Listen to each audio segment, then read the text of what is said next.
सभी संतों, भक्तों, माताओं के हृदयस्थ चेतन परमात्मा स्वरूप को नमन और वंदन। ये तीसरी ध्यान सभा है।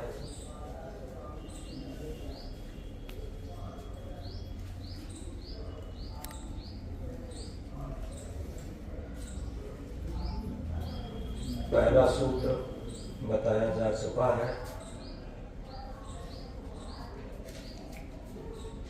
अब इस तीसरी ध्यान सभा में दूसरा सूत्र बताया जाएगा।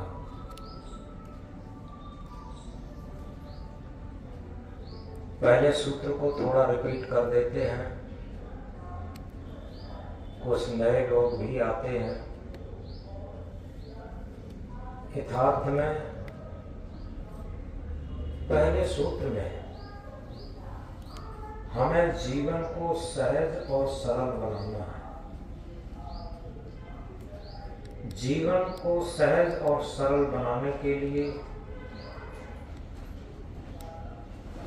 हमारे पास तन, मन और वचन, ये तीन साधन हैं।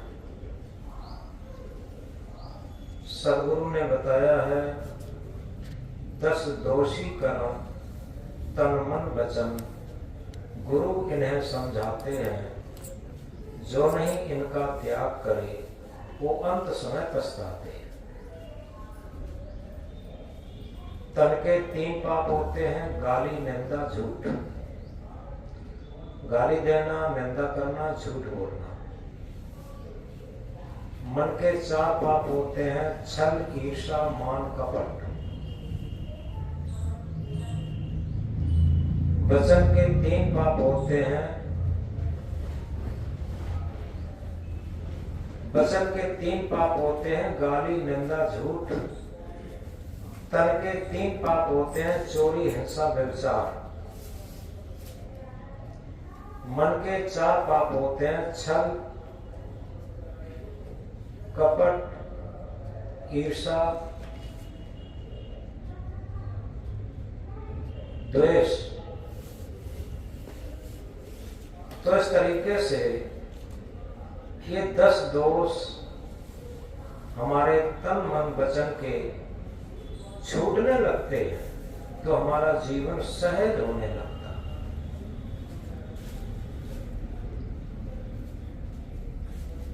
बड़ी सरल बात है, सब जानते हैं। शरीर के 3 पाप होते हैं: चोरी, हिंसा, व्यभिचार। और वचन के 3 पाप होते हैं: गाली, निंदा, झूठ। पल पल पे झूठ बोलते हैं।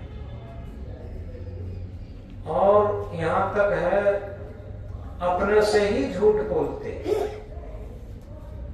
अपने से झूठ बोलना क्या है? हम दिखावा में कुछ कर रहते हैं और अंदर से कुछ रहते हैं। बाहर से हम भक्त दिखना चाहते हैं, अंदर से अभक्त रहना चाहते हैं। बाहर से हम सुंदर दिखना चाहते हैं, अंदर से काले कलूटे रहना चाहते हैं।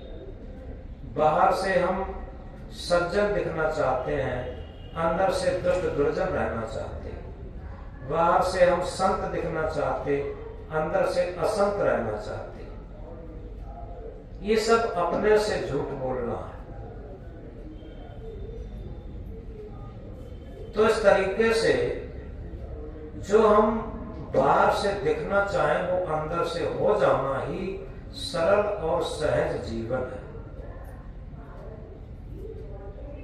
इसका सबसे महान सूत्र है अपने हृदय के तराजू पर अपना जीवन, अपना व्यवहार, अपना मन तौलना। सारे शास्त्रों को अलग हटा दीजिए, सारे मत, पंथ, संप्रदाय को अलग हटा दीजिए, सारी पूजा पद्धतियों को अलग हटा दीजिए। केवल अपने हृदय के धर्म कांटे पर अपने जीवन को, अपने व्यवहार को, अपने मन को तौलना शुरू कर दीजिए। आपका सहज जीवन हो जाएगा। जिसने पाई सहज जीवन की झलक, जिसने पाई सहज जीवन की झलक, उसकी मिट गई सकल संसार पाने की ललक। जिसने सहज जीवन की झलक को पा लिया वो तो सम्राटों का सम्राट हो गया।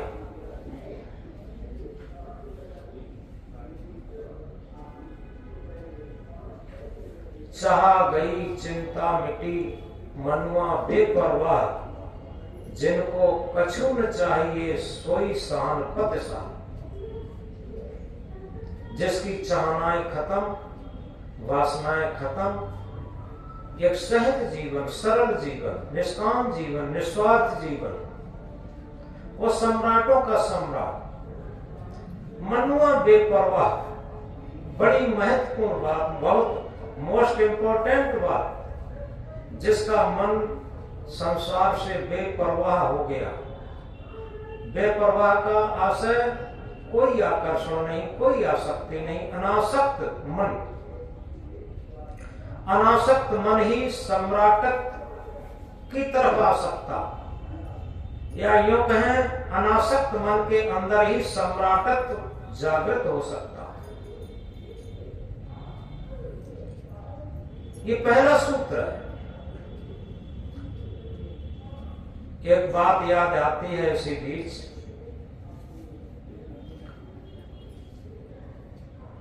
देहात में शायद हम लोग यहाँ 99% देहात के ही है, भले ही अब शहरों में बस गए हैं, अलग चीज है। देहात में पहले छोटे छोटे बच्चे धूल में खेलते थे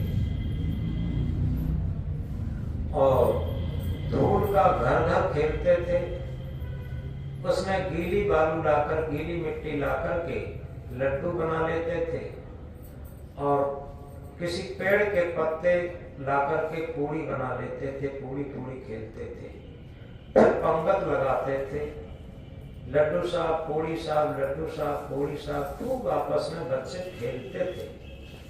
थोड़ी देर में जब खेल उनका खत्म होता था, सारा घर बिगाड़ करके और फिर अपनी माँ के पास जाते थे। कहते थे, माता जी मुझे भोजन दो, हमें बहुत तेज भूख लगी है।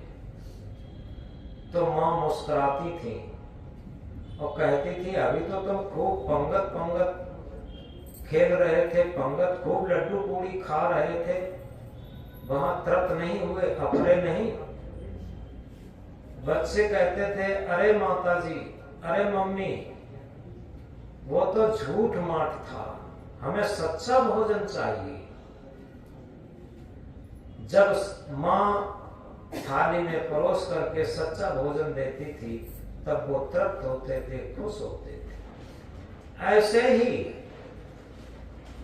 ये सांसारिकता के झूठ मूठ खेल से,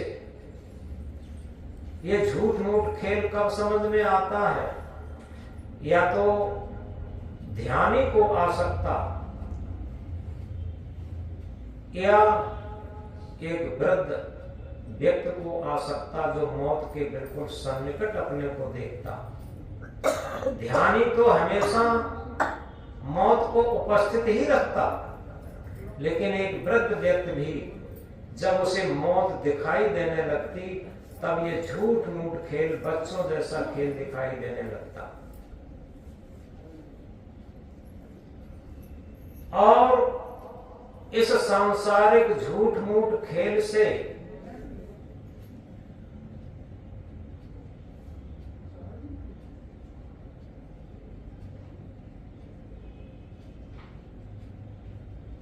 ये कोई कार्यकर्ता बाहर जाए, कहां बात होती है?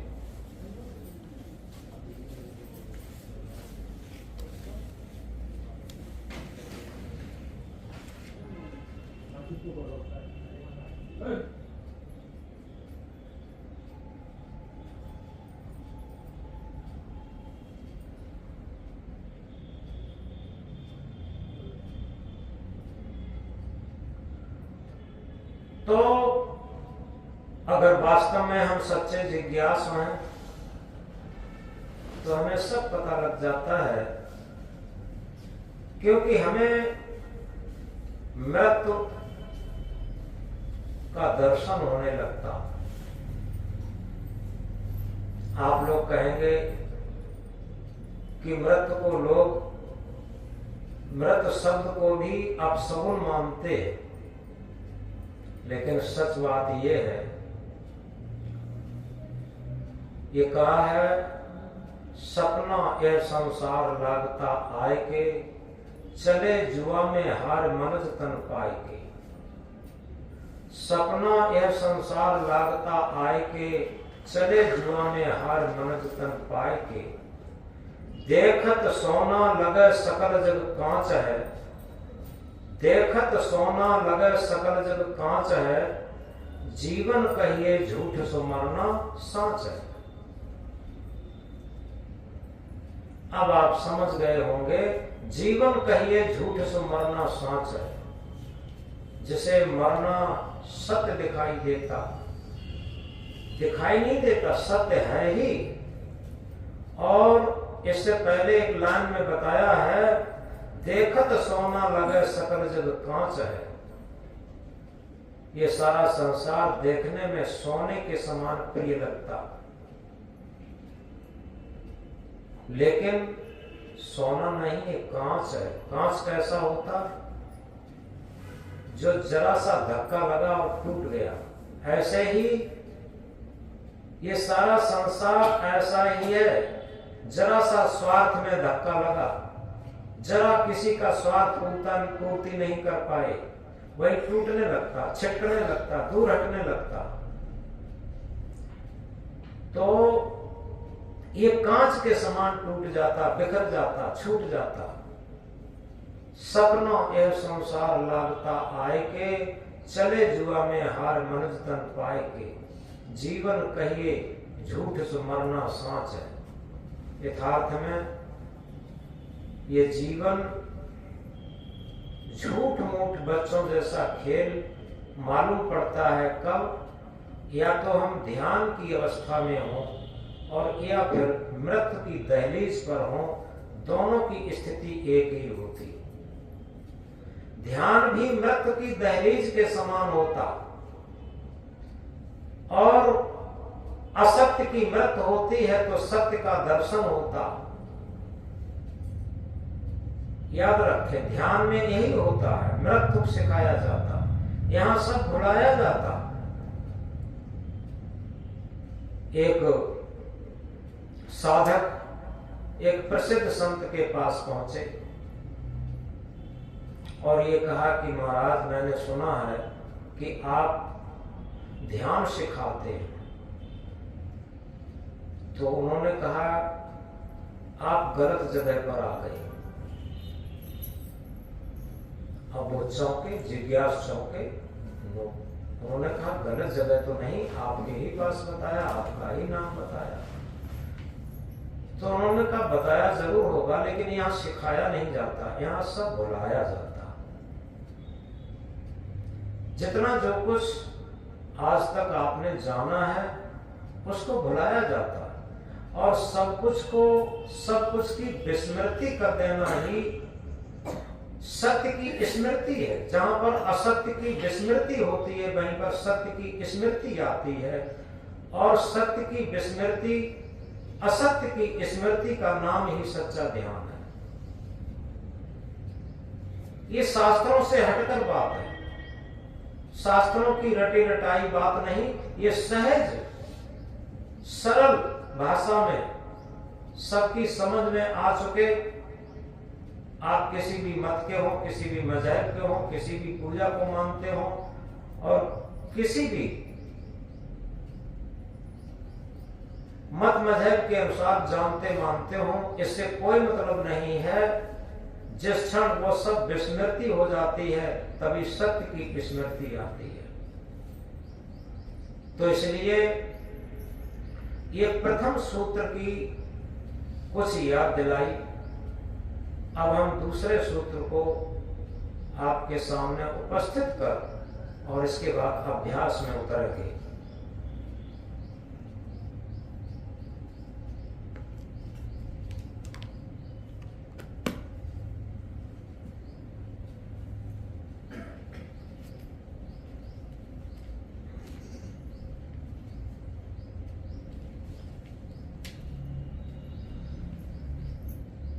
अंतर्दृष्टि के लिए हम अंदर देखेंगे। सहज आसन पर बैठकर आंख भी बंद करेंगे। जो इंद्रियां बहिर्मुखी रही हैं उन्हें अंतर्मुख करने के लिए दृष्टि का सबसे बड़ा मूल्य है। दृष्टि पवित्र होते ही अन्य इंद्रियां भी पवित्र हो जाती। जिसकी दृष्टि सृष्टि से अलग हो चुकी, जिसकी दृष्टि सृष्टि से अलग हो चुकी, रिझाओगे भला उसे क्या देकर। अब हम सहज दृष्टि योग की तरफ चलते हैं। बंद आंखों में जो कुछ भी दिखाई दे उसी की तरफ केंद्रित हो। चिलमिलाता हुआ प्रकाश, सिमटता हुआ प्रकाश, जो कुछ भी बंद आंखों में दिखाई दे उसे हम, हमारी दृष्टि अंदर रुकने की अभ्यासी होगी। अभी तक बाहर सकामी दृष्टि से देखकर जो अनिश्चितता, चंचलता, आकर्षण था वो सब निर्मूल होकर पवित्र दृष्टि के द्वारा मन की गंभीरता आएगी और आएगी निर्मलता, जिससे आंखों के द्वारा अंदर रुकने के निरंतर अभ्यास की जागरूकता पैदा होगी। चित्त की चंचलता मन की चोरी सिखाती है। जिसका चित्त जितना चंचल होगा उतना ही उसका मन चोर होगा। इसलिए चित्त की पवित्रता के लिए अंतर्दृष्टि द्वारा मन को निर्मल करते हुए अन्य इंद्रियों को भी पवित्रता में सहयोग मिलेगा। दृष्टि के पवित्र होते ही देखना, सुनना, सूंघना, चखना, स्पर्श करना आदि सभी निर्विषय की स्थिति में आएंगे। इसे हम दृष्टि योग कहते हैं। योगश्चित्त वृत्ति निरोधा, चित्त की वृत्तियों का निरोध हो जाना ही योग है। हमारे चित्त में, दृष्टि में जो सांसारिकता समाई है उसका वियोग हो जाना ही सच्चा योग है। हमारी दृष्टि अदृष्टि की स्थिति में होने पर दृष्टि योग सहज ही आ जाता है।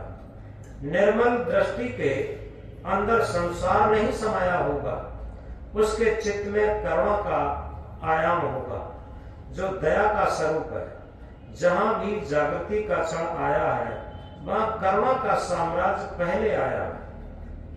सिद्धार्थ के सामने हताहत हंस जब गिरा था तभी से करुणा का समावेश हो चुका था, लेकिन राजा के प्रयास से वो दबाए रहे और 29 वर्ष की भरी जवानी में जब वृद्ध रोगी और मृतक को देखा तो करुणा का पूर्ण उद्घाटन होकर पूर्ण जागृति का उद्भव अनायास ही हो गया।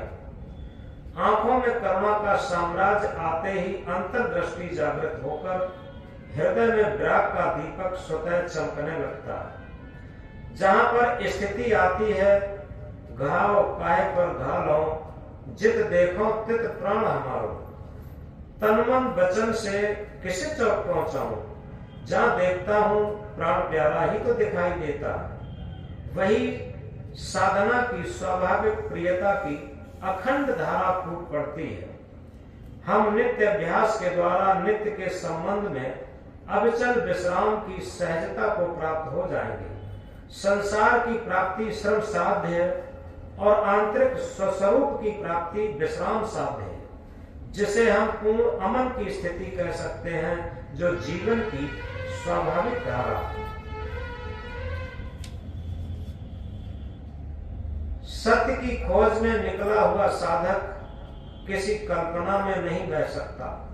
हमको बंद आंखों में देखने के लिए कहा गया, ये कोई कल्पना नहीं है, यह सबका अनुभव है, जो अंतर्दृष्टि के माध्यम से धीरे धीरे दृष्टि अंतः चेतना में लीन हो जाएगी, जिससे दृष्टि का सारा राग मिटकर एक अनुराग भरी दृष्टि करुणा से ओतप्रोत होकर व्यवहार में निस्वार्थ सेवा के लिए अग्रसर होकर जीवन में एक क्रांति लाएगी। जो त्याग वैराग्य एक कठिन ही नहीं महाकठिन लगता था, वो हमारा सहज स्वभाव बन जाएगा, जिसके द्वारा स्वार्थ का द्वार बंद होकर निस्वार्थ की भावना की निर्मल धारा से प्रेम की गंगा प्रस्फुटित हो जाएगी, जो सारे मलों को धोने का काम करेगी। कलुषित अंतःकरण एक निर्मल अंतःकरण में परिवर्तित हो जाएगा। निर्मल अंतःकरण में नित्य बोध जागृत होगा। जो मैं क्या हूं, मेरा क्या है, इस क्षण क्षण परिवर्तन को देखने की दृष्टि आ जाएगी। जब शरीर भी क्षणभंगुर तथा शरीर से जितना संबंध है वो भी क्षणभंगुर है, ऐसा प्रयोग सामने होता है तो चित्त में उपरांता आ जाती है। जो दृष्टि क्षणिक अनुकूलता के राग और प्रतिकूलता के द्वेष में उलझी थी, उससे करुणा सहज ही फूट पड़ी। लगता है संसार कितने राग द्वेष के झमेले में उलझा है। नित्य के अभ्यास से चित्त में आती है गहरी नीरवता, गहरी शांति। सपने सोया मानवा, खोल जो देखे नैन, जीव पड़ा बहु लूट में, ना कस रहन न देन। जैसे किसी सपने में मानव हान लाभ अनुकूलता प्रतिकूलता के झमेले में तड़फड़ाता है, जब नींद खुल जाती है तो सारे दुखों से छूटा हुआ अपने को पाता है। उसी प्रकार वह दृष्टि राग द्वेष में बिलखती है, जिससे दुख ही दुख नजर आते हैं।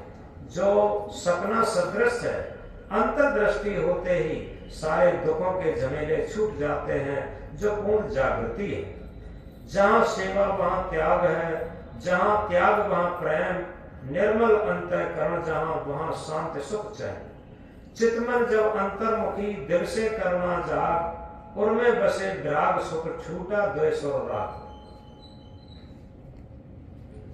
ये दूसरा सूत्र आप लोगों के सामने प्रस्तुत है। यथार्थ में हमारा जीवन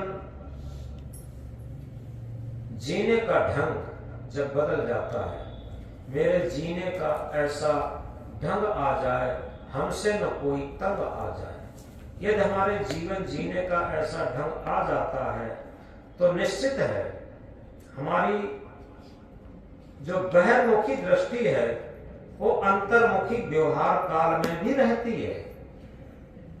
इस बात को बहुत गहराई से समझें कि जब हमारी दृष्टि अंतर्मुखी हो जाती है, अंतर्मुखी का आशय यह होता है आत्मा से संलग्न होकर के हमारी जब दृष्टि होती है तो ये अंतर दृष्टि व्यवहार काल में भी बनी रहती है। वहां रहती है निस्वार्थ भावना, निष्काम भावना, अनासक्त भावना। जो निस्वार्थ, निष्काम और अनासक्त भावना की दृष्टि है तो वो दृष्टि बिलखती नहीं है। ये कहा है जिसकी दृष्टि में मोह न समाया वह दृष्टि बिलखती नहीं है। जिसकी दृष्टि में मोह नहीं समाया, आसक्ति नहीं समाई, राग नहीं समाया, ममता नहीं समाई, वह दृष्टि कभी बिलखती नहीं है। इसमें गृहस्थी और वृत्ति का सवाल नहीं है, ये सबके लिए समान उपयोगी है। गृहस्थी में लोग कह देते हैं कि हम गृहस्थी में हैं, ऐसा कुछ नहीं। गृहस्थी कहते हैं जिसका मन गिरसा हो। अब चाहे वो वृत्ति की ड्रेस में हो और उसका मन स्वार्थ में गिरसा है, आसक्ति में गिरसा है, ममता मोह में गिरसा है, वो गृहस्थी है। और भले ही गृहस्थी के ड्रेस में है और उसका मन आसक्ति, राग और ममता मोह से ऊपर उठ करके अपना कर्तव्य पालन करता है तो वो वृत्ति में है। ये गृहस्थी और वृत्ति का अर्थ है। तो इसलिए घबराने की कोई जरूरत नहीं है। ड्रेस का बहुत बड़ा मूल्य नहीं है। यथार्थ में मूल्य है अपने मन का। हमारे मन की स्थिति गृहस्थी की है कि वृत्ति की है, इस बात को समझना है। हमारी दृष्टि अंतर्दृष्टि है कि बाह्य दृष्टि है, बात इस महत्व इस बात का है। तो अब हम अभ्यास में उतरेंगे, क्योंकि जितना अच्छा अभ्यास चलेगा साथ में, उतने ही आगे के सूत्र समझ में आएंगे। सभी लोग सहज आसन पर बैठ जाएंगे, जिस आसन से सहज में बैठ सके। कोई सिद्ध आसन पर बैठ लेते हैं और कोई पलथी मार के